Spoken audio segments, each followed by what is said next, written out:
Welcome to Positively Trek. I'm Bruce Gibson. Thank you for joining us. This is a special edition of a book club episode. So Dan's not with me right now because what I'm just doing right now is a quick, brief introduction to what this episode is about. So a couple weeks ago, I was the host of a panel, the moderator of a panel at Star Trek Mission Chicago. You guys have probably heard me talk about it on the show.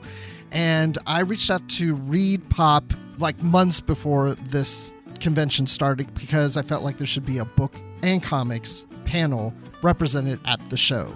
So we got that all set up. And so that Friday, April 8th, we had the book panel at Star Trek Mission Chicago.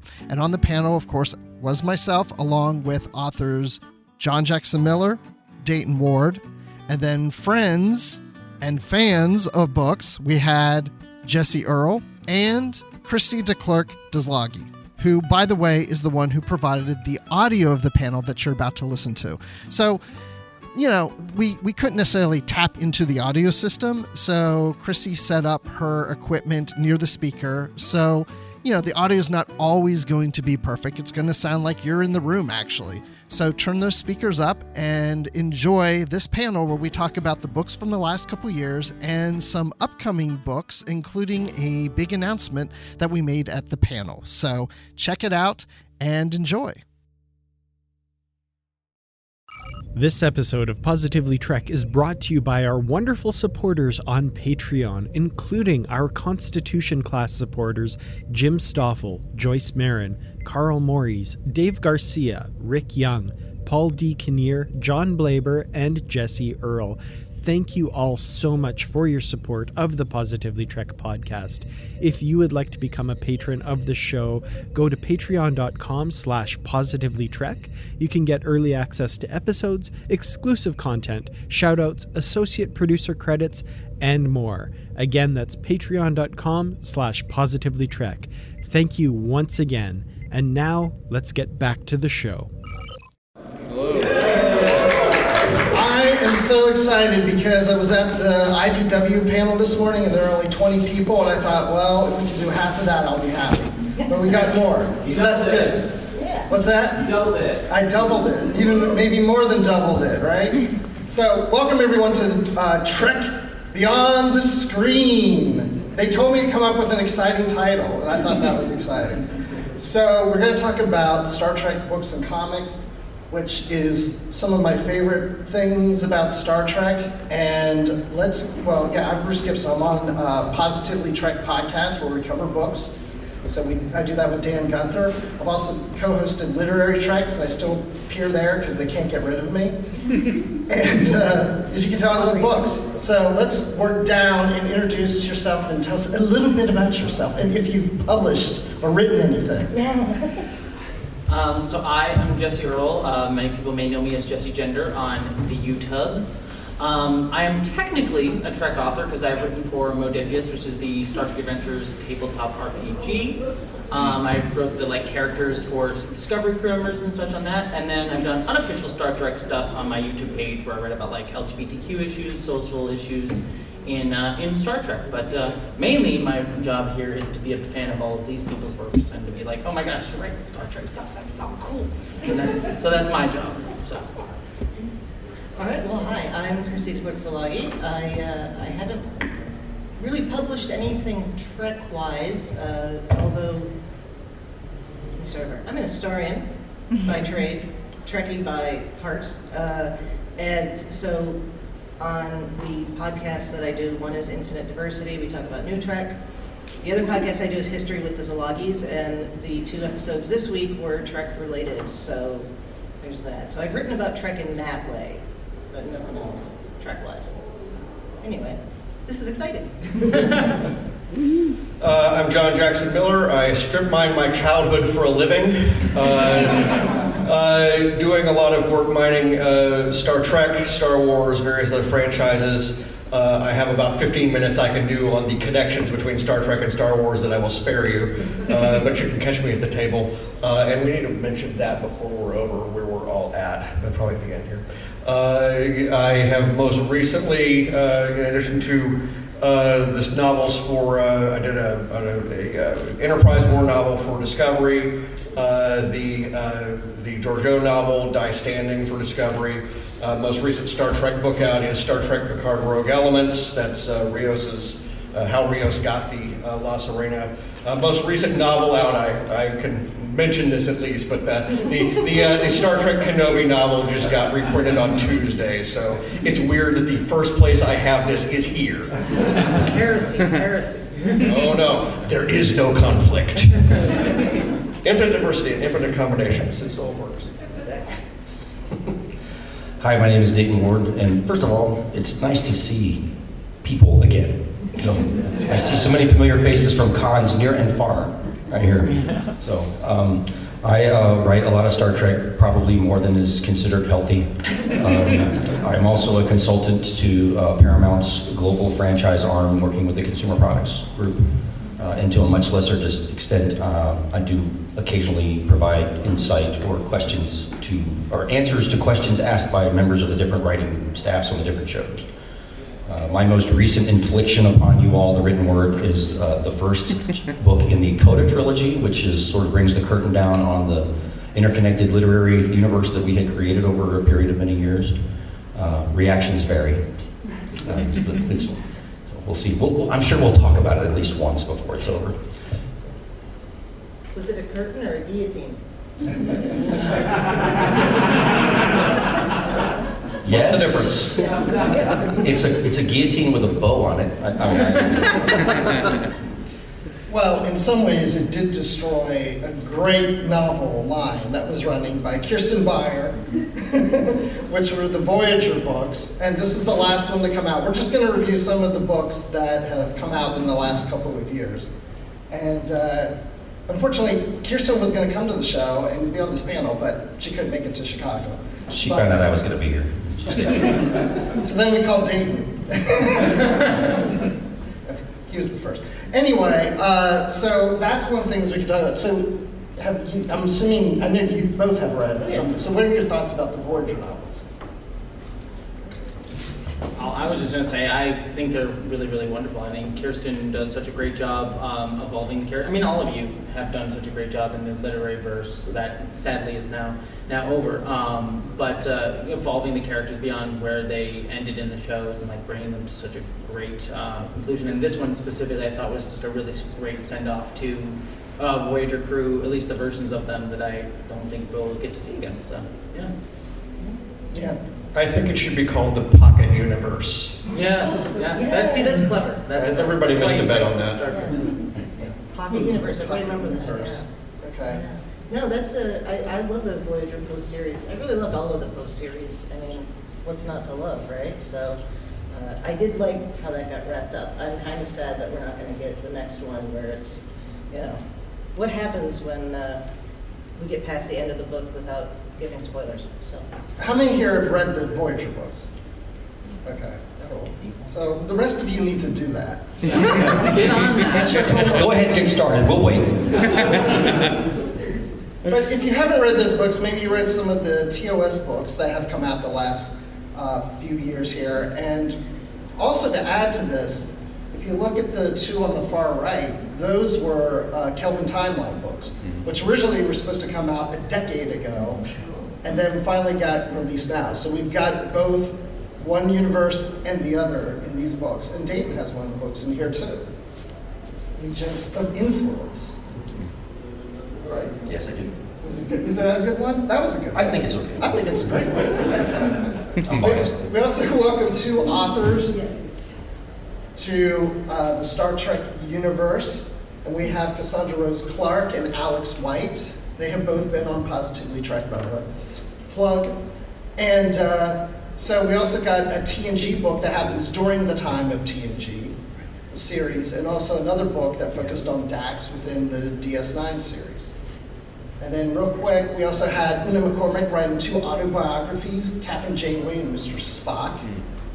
And of course, we've had some novels from Discovery in here, two of them written by John Jackson Miller. And In which Discovery doesn't appear at all. how is that possible? So funny. And then we're going to get into more. Just this is a quick review. And then we've had some recent Picard novels that have come out, like The Dark Veil actually involves some characters from the other Pocket universe. And then, hey, look at this. The book that John was just talking about is coming out in paperback. I get 2 questions about this book. Is that you on the cover? I don't get that nearly enough. and then I get, is that Picard? And I'm like, I've gotten that one probably a dozen times. Picard had hair? Who thinks that's Picard? I've had a few people say they're not up on the times.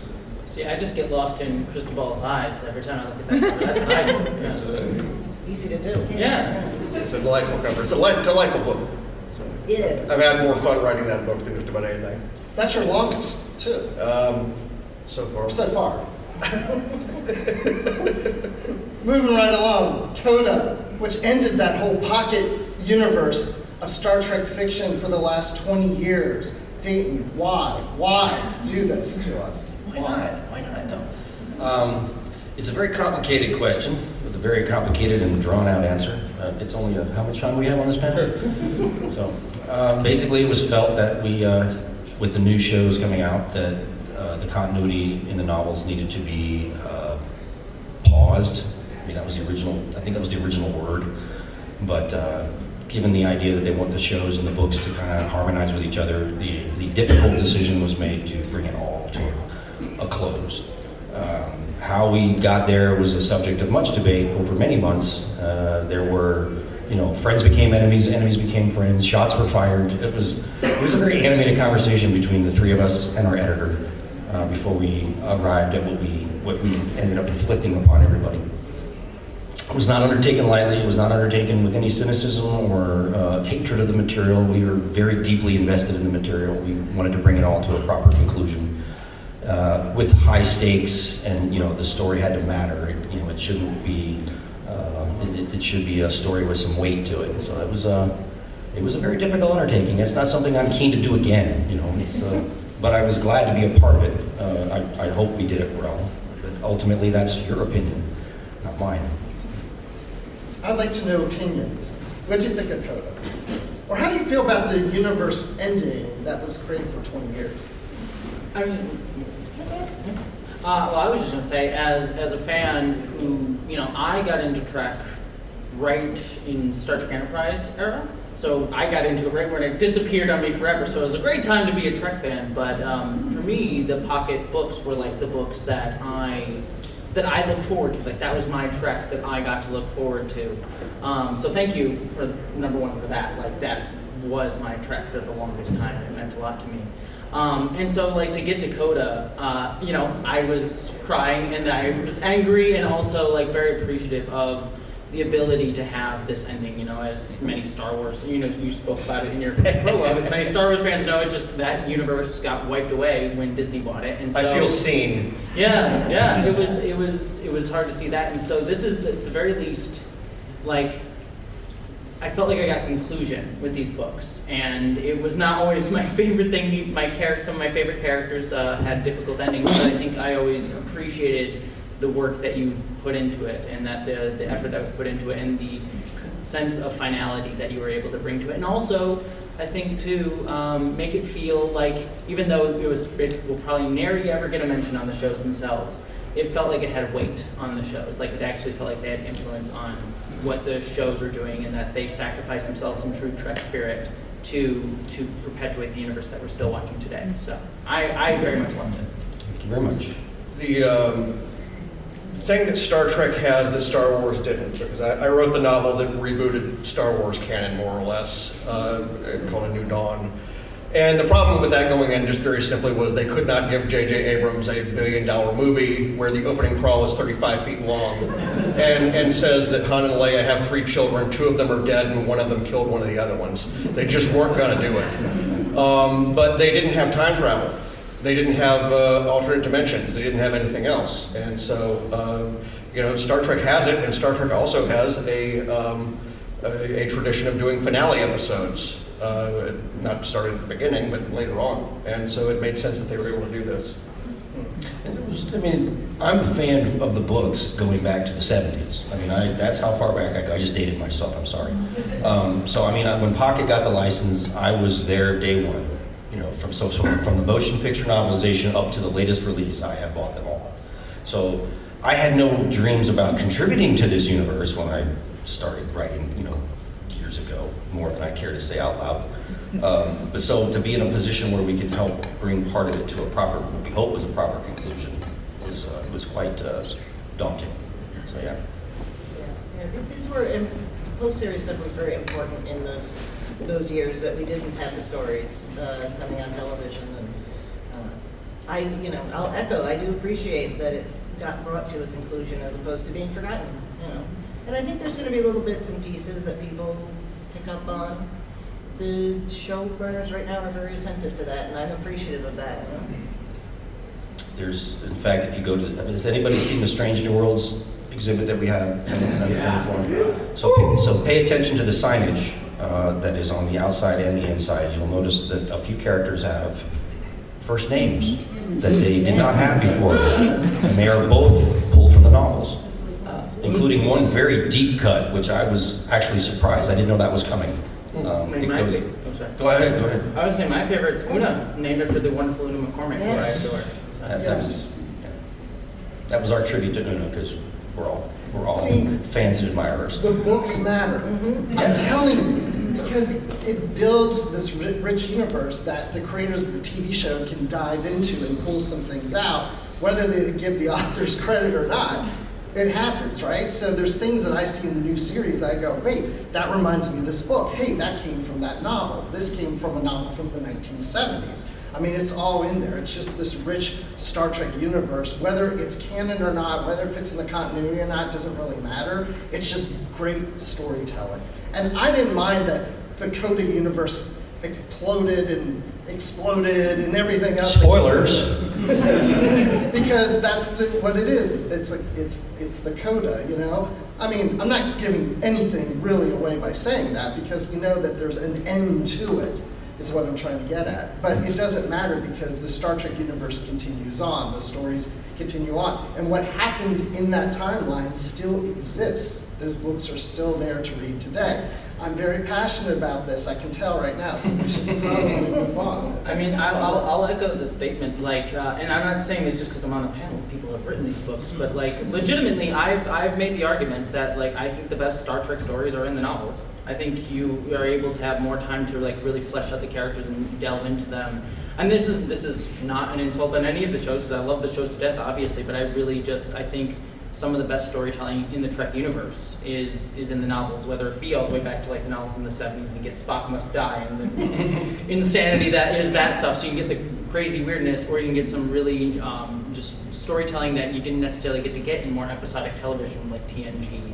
You get to see characters like Worf and Picard, and all these characters grow, and then also new characters like Teresa Chen, who I adore, and everyone. So there's some great stuff, I think, in the novels. Well, and also, when you think of the TOS novels, they're not creating a continuity. All the books don't follow one another.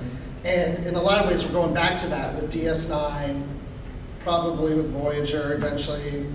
We've had that, of course, with TNG, which we saw in a previous slide.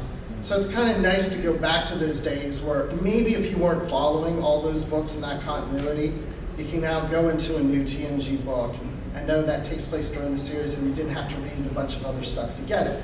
Although, if you read something that is part of that continuity, the authors do a good job of summarizing and catching you up. If you don't have to read everything to understand what's going on. I've done that even in Star Wars.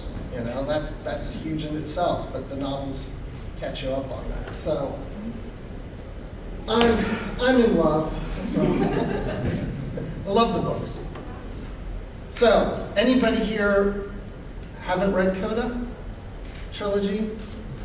So, okay, good. We have about half.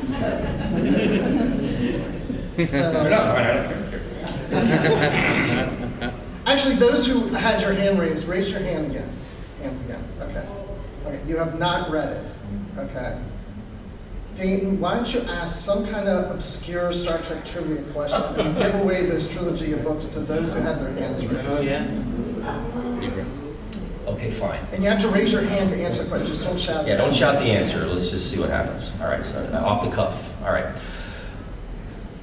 And this will be appropriate because we're screening it today. So Star Trek The Motion Picture, there is exactly one prop that they brought over from the original show. We're going to hazard he might know the answer. Go. The medical tool that Dr. Chapel is using in the sick bay. That is incorrect. In the back there. It's Uhura's original Bluetooth. That is the winner right there. Hold on. Get it at the end. You can get the code. You can come get them at Get it at the end. Yeah. We're out of time. Did I phrase the question? Maybe that's what caused the confusion. It's the original prop, not a recreation. They actually went into a box and pulled her old earpiece out because when she sat down for the first day of filming on the set, she started doing this. Where's my earpiece? And everybody went, what the hell are you talking about? And so yeah, they really went into a box and found an old earpiece and stuck it in her ear. Is your answer really right? Because you said Bluetooth. They didn't have It had to be Bluetooth, right? It was wireless. It's totally So question for both of you that I'm always curious about. How do you go, I mean, with something like Coda, you kind of had a mandate from the beginning, like you want to end about the trilogy, but when you're thinking of an idea for a book, what's that process like? How do you come up with the concept? How do you pitch it to Pocket Books or whoever, Simon & Schuster? Like, what's the process going into that? I check my bank balance and see what I'm going to do. I mean, not to make light of it, but it varies. There is no one answer to the question, and it depends on a number of factors. It could be as simple as I get a phone call from an editor and saying, I need a TOS novel for 2020. Or we're doing a trilogy and we want you to write one of the books. Or I, on occasion, will just pitch an idea. I've got this great idea for a next generation novel and I'd like to pitch it. That's my situation because I've been doing it for a while. If you're starting out, and even in the case of folks like Alex White and Cassandra Rose Clark, they had to submit a proposal for the novel. And I'm not exactly sure how they were, I don't know if they were approached or if they approached Gallery Books. I honestly don't know.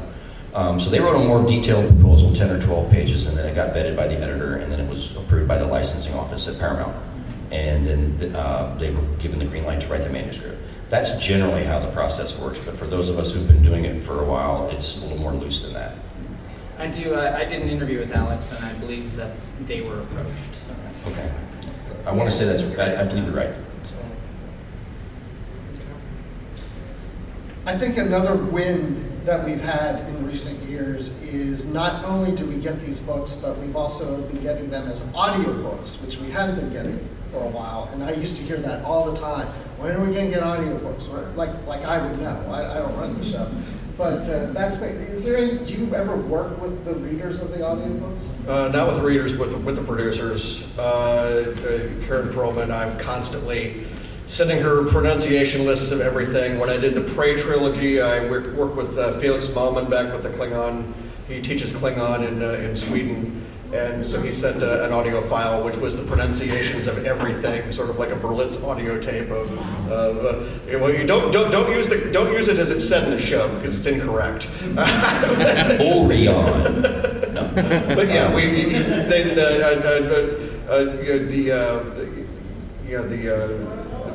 Robert Petkoff does a wonderful job, and also January LaVoy. Yeah, it's pretty much standard now that at some point after we deliver the manuscript, probably, I don't know, no less than 2 months before publication, we will be approached by the producers and they'll send us a preliminary pronunciation guide. And there's a monstrous database of all the Star Trek terms. But if you introduce something new in your book, then obviously they need to know how to say these names. And I can already predict that the one that I just wrote them is going to throw them into fits because I had to come up with dozens of crazy names. So they will give us a pronunciation guide, and we will go through and we will spell it out phonetically and figure out, which syllable has the emphasis and all of that, and then return it. And then they give that to the audiobook reader, which is usually Robert Petkoff, but there are other folks that come in if it's more appropriate. It's just part of the process now. I could use that doing a podcast. Because there's sometimes we're sitting there, you know how it is. Oh, yes. You're like, I think it's pronounced this way, but maybe it's pronounced that way. Yeah, for sure.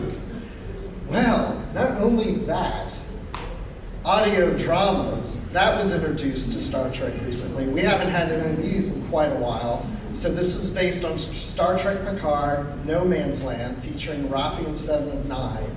And this takes place between season 1 and season 2 of the series. And it's written by Kirsten Beyer and Mike Johnston. And the lovely thing about this is that if you listen to this, well, if you haven't watched season 2, it's too late, but, or if you have watched season 2, it's too late. But it was great because when I listened to this, it came out right before season 2, and it just felt like it fit right into flowing in to that season, because it really examines the relationship between these two characters and the adventure that takes place in this. Did you guys get to listen to it? Or? I did. As a queer Star Trek fan, the first 10 minutes, which is just Seven and Raffi on a date, made me very, very pleased. My poor shipper heart was just was exploding with joy that day. But yeah, no, I think it was really wonderful. It brought me back to. I think honestly, Star Trek should do more audio dramas, in my opinion. If I may poke the bear on that one, because you look at something like Big Finish over in Doctor Who. And they bring back so many of the actors to do parts for that, and they're able to do things with these actors that are no longer able to do something on the screen for various different reasons, age, time, budget, things like that. I think it's really, really wonderful. Somebody adopted a turtle. Yes. But yeah, no, I think it's a really great medium. And then I also just love audio dramas as well, as I think they allow the authors to do their own things, but then also have a little bit more, have actors involved as well, but also still interpretive with the audience. Like, I will evangelize audio dramas to the day I die, because it is such a collaborative medium, not only on the back end, which is what television is, like you present everything to the audience, but then the audience with audio dramas gets to add their own imagination into the audio as well. And it's honestly, I think, one of my favorite mediums generally, which is why books also do the same sort of thing, allows you to put your imagination into it as well. So. Absolutely, yeah. Yeah, I'm actually kind of surprised that as podcasts are becoming more popular, that we're not seeing more of a resurgence of that. Maybe that's coming. Yeah, I hope so. Yeah. Big Finish figured it out. Let's steal from Doctor Who. Let's do it.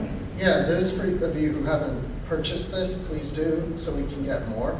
Because there's a certain, there's a production quality to this. It's not just actors reading. I mean, it does have a lot of sound effects. The whole atmosphere is created. You can close your eyes and almost picture that it's on the screen. You're just not seeing it on the screen, you're just hearing it. And all those sounds just kind of inform your senses as to what's going on. And it's really great. I mean, it doesn't replace the novels these guys write, but hey. It's a compliment. It's a compliment. Add sound effects to your books, Dana. I do all the time when I read.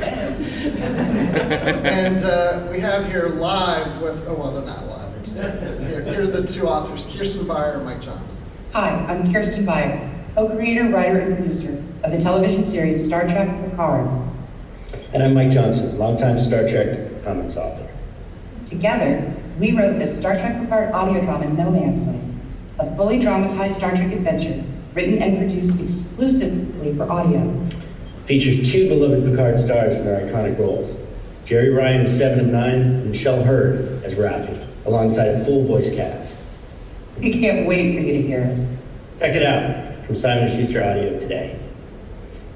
Nerds. So two things about that video. That actually is Mike Johnson's living room. And Kirsten has not read any of those books behind her.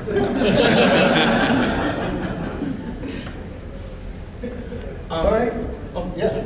One of the things that I just want to add too, because I mentioned being queer, and I'm just looking at this book, and I just want to say it because it doesn't often get said. One of the other things that I really love about novels is it allows things to be made more explicit and drawn out that weren't necessarily done on the show.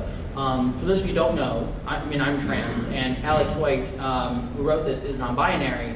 and wrote about Jessie Earl, who is a character that I know many LGBTQ people in general, but especially trans people, resonated with for a trans reading of.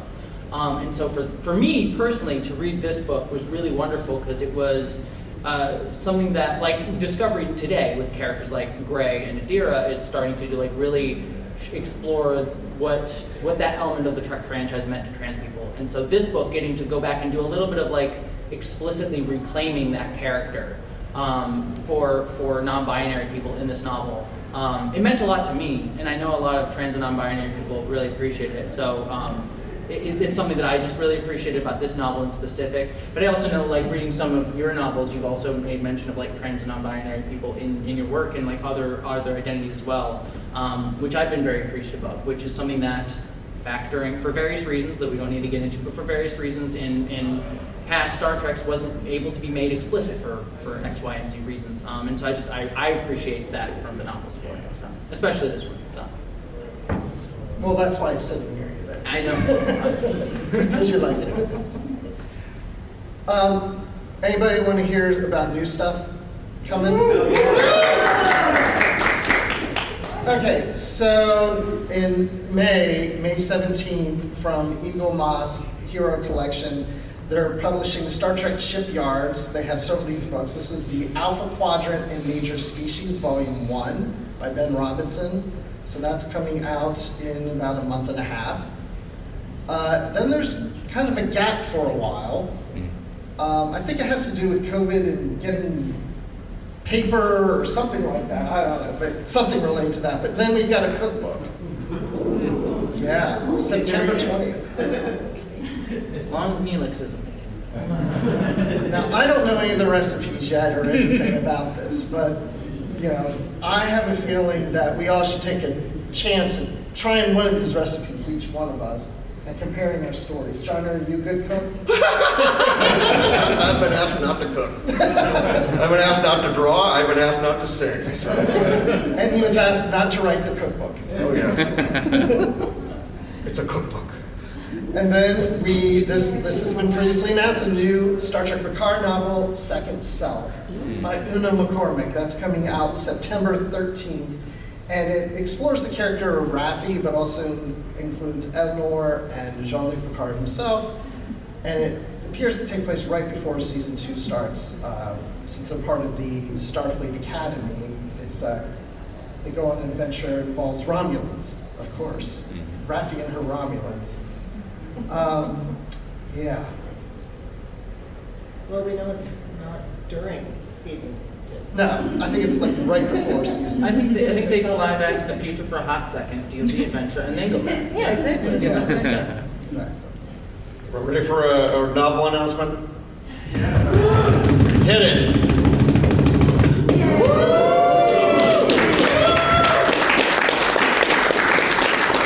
Now, tweet it. He's had this tweet composed for like an hour. I was wondering what that was. Tweet all. Oh, you misspelled. Oh, sorry. Too late. So, Pike on a horse, is that enough? I was literally That's my first Trek novel, I realized that was the Takedown book. I realized it was a naval yarn where they never set foot on a planet the entire time. This is Strange New World, so I have an extremely strange new world, and it is a wonderful road trip, quest, various other things. You will have a blast with it. I had a blast with it, and it is coming out November 8th. I do not know if that is not the cover yet, is it? No, that's not the cover. Yes, I was going to say that's promo art, but yeah, it'll be audiobook, hardcover, ebook, and it will be there for your Thanksgiving and Christmas gift giving. And this is your longest book.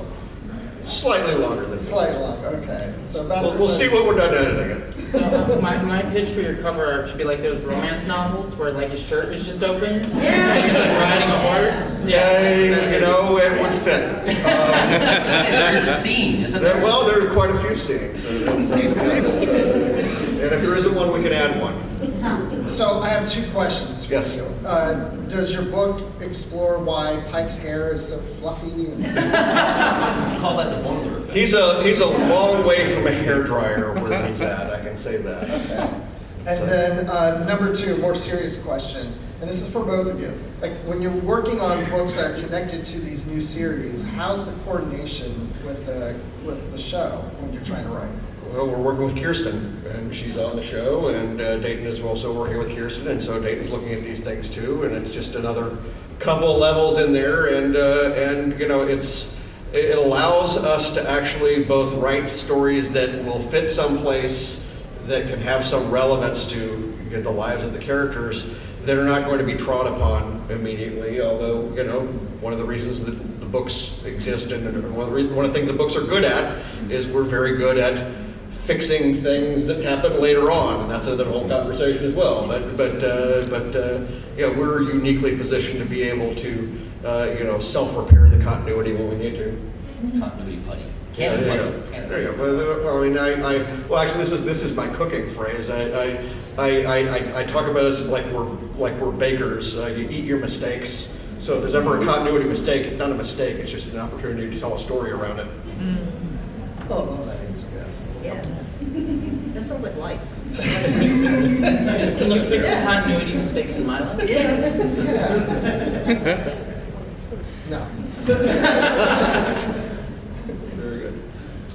So then, David Mack has a new TOS book coming out December 13th. This is not the cover. This is something he's created or someone created for him temporarily until that comes out. But the cool thing about this novel is that it's not just TOS, but it's also kind of a crossover with the Vanguard series. That, gosh, how long has that been? Almost a decade? 2012 was the last one. 2012 was the last, yeah, so it was a decade when that ended. Which, tell us a little bit about Vanguard for those who don't know me. Has anybody read the books? The Vanguard novels? Yeah. Okay, there's a precious few of you. Thank you, by the way. For those of you who have not, it is a series that takes place at the same time as the events of the original series. It's set on a space station in a distant part of, it's like the edge of the Federation space, in an area that's contested by the Federation, the Klingons, and the Tholian Assembly. And so there is, Starfleet happens upon a secret thing from an ancient civilization that is believed long dead, and they believe that they have to protect this information at all costs. So they put a space station out there, Starbase 47, or codenamed Vanguard, and we created an entire group of new characters that staffed the station, and we also created crews for 2 different ships that are assigned to the station. And so basically their adventures weave in and out of the continuity of the original show, and we tried to add nuance and context to various things that the original show introduced. And so when you read the books, our goal is that you come away with a new appreciation for certain episodes and certain events, and also how those events informed our storyline, because we're all big original series fans, so we worked very hard to honor the continuity of the original show.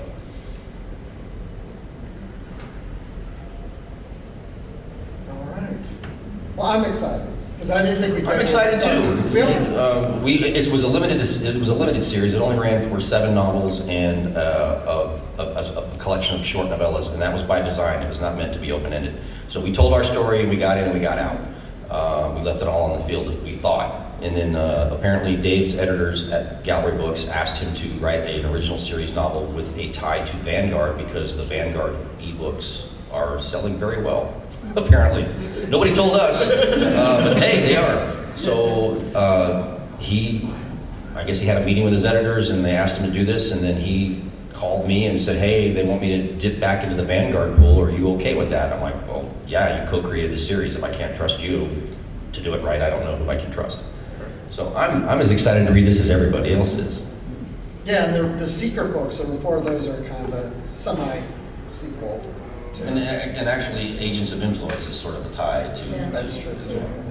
Well, you might get more people buying them now because Dr. Mbenga's first name came out of that. So. Yeah, we gave Dr. Mbenga a first name, and apparently Strange New Worlds has opted to use it in some capacity. So that was a surprise to me too. See, it's all connected. Oh my gosh, okay. Exactly.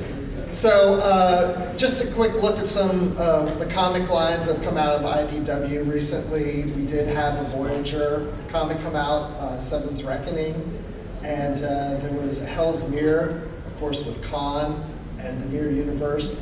With Picard, there was a countdown comic leading into the series premiere, and we have a new line called The Adventures of the 32nd Century. In Discovery, the first one focuses on Grudge, the cat. And honestly, I was like, I'm not going to like this one, but I love that one. Did you guys read that one? Or you haven't read that one? I have. It's a lot of fun. It's great getting to see things from a cat's point of view because they are our rulers, and as such, we should support them. And then there was a Deep Space Nine line, a short line called Too Long to Sacrifice, featuring Odo. Wonderful, wonderful. Look at that, they're shaking their heads, yes. Yes. What'd you like about that one? It's Deep Space Nine. Exactly. I mean, I wasn't going to say more than that, you know, good mystery and, yeah. Yeah, mystery. That's an important piece with that. And then Year 5, Star Trek Year 5, taking place TOS in the 5th year of the 5-year mission. I picked this one because this is from the collection Omnibus with Gary Seven because very big instrumental role in that comic. And then just this week we have issue 5 of Mirror War. So if you like TNG in the Mirror Universe, Scott and David Tipton have been writing those different series. This is a new one that's been coming out. And also issue 2 of The Adventures of the 32nd Century, featuring Adira. So, and then we also have fun with books, like the Kurt Fu manual. And Dayton, did you see last week's Picard? I'm just curious. I have not yet. There was a Kurt Fu move that occurred. They do that. Yeah. Like, the double clutch? Like, yeah, double clutch that's going on. So maybe they got it for the book, I don't know. What research did you do for this book? Well, as you can tell, it's based on absolutely no form of martial arts whatsoever. I basically pitched this idea to my editor. I was working on another book for Inside Editions. It's The Travel Guide to Vulcan, if anybody has seen that. On sale at the Anderson Books or booth. I pitched this idea kind of as a test the waters to see how kind of sense of humor my editor had, and I didn't expect it to get greenlit.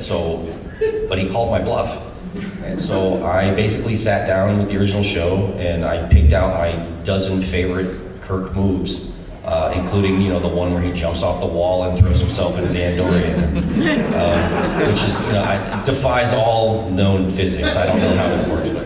So I pitched it and I broke it down, and if you're familiar with any sort of military hand-to-hand combat manual or martial arts manual, I broke it down, as we used to say, we broke it down Barney style, step by step, how this move is supposed to work in the world of Star Trek. And there's a disclaimer at the front, please do not try any of this, it's ridiculous and you'll get your butt kicked in a real bar fight. But I had a lot of fun with it, and it's just one of those weird, of course this is my first hardcover Star Trek release, because of course it is, because that's the clown that I am. So. And are we getting a paperback version? I have no idea, but I had a lot of fun with it. It's a great gift humor book for the Star Trek fan in your life. If nothing else, you can hit your opponent with the book. I did actually have William Shatner sign a copy for me, and he just kind of gave me this look for a minute and then passed it on to the next person. He likes to give looks. Another fun book that came out recently was the Book of Grudge. I have not read this one yet. Is it any good? It's great, it's good. It's good? Okay. Yeah, I mean, it's just things that graduate might say in various circumstances, so yeah. Again, quick. Exactly. If you have a cat, I'm sure you can relate to the Book of Grudge. But we only just have a few minutes left, unless the panelists have anything more they want to say or add, or if there's anybody who has a quick question, or open it up to anything. Oh, question. It's for Dayton Ward and anybody that's done like a collaborative like Star Trek book over the course of multiple installations. Like, what does that collaboration process look like as you're planning something out like the Coda wrap-up trilogy? Like, is it more you're trading notes back and forth? Is it more these are the ideas from there, or what does that, like, as you're talking to these different authors and your own ideas too? All of that. I'm not being flippant. No, there's a lot of conversation up front, a lot of emails, we had a lot of Zoom calls and Skype meetings and email exchanges, and we had a little private Twitter handle message group that we went to. We called it Wormhole Death Cannon with one N. We were batting ideas back and forth for months before we actually got to a point where we were comfortable enough to write an actual proposal. And then once the proposal was approved at a high level, then we each wrote our outlines for our respective books. So even though, my name is on my book, if you open the title page, you'll see that the story is written by all three of us. So, book one by so-and-so, story by the three of us. And so, so equal credit, equal blame, however you want to phrase that. Yeah, it's very, very intense. Let me get in before everybody evacuates. We're Dayton and I are signing booth 1924 down in the middle there. We've got copies of Coda. We've got copies of my books. They won't last probably the end of the day, but then also he and I are going to be signing me 4 to 5 at Anderson's Bookshop, him 5:30 to 6:30, both today and tomorrow. So if you have other questions that we don't have time for, feel free to bring them to the table. Yes. Where's the table at? It's called Booth 1924, but it's this sort of island of there's collectibles and everything. We're immediately, if you go to Anthony Rapp, turn around and you've got us. And Anderson's Books is at 2037, which is even further closer to the wall. Closer to the wall. Yeah, the signage is non-existent, so you're kind of wander around until you find people who look sort of like us. We should also give away these books. Yeah, so you ask a question, you get a book. So make a. I'll give it to you. Anybody want to do a quick trivia question to throw out to the group? There's a hand up back here. Yes, thank you, Mr. Bruce Miller. I was wondering, you talked a little about Dice Standing. Yeah. That was one where I watched the end of season 1 of Discovery and saw that she was going to be, that Georgiou was going to be a member of Section 31, and I could not for the life of me believe that she would ever join Section 31 or any other club.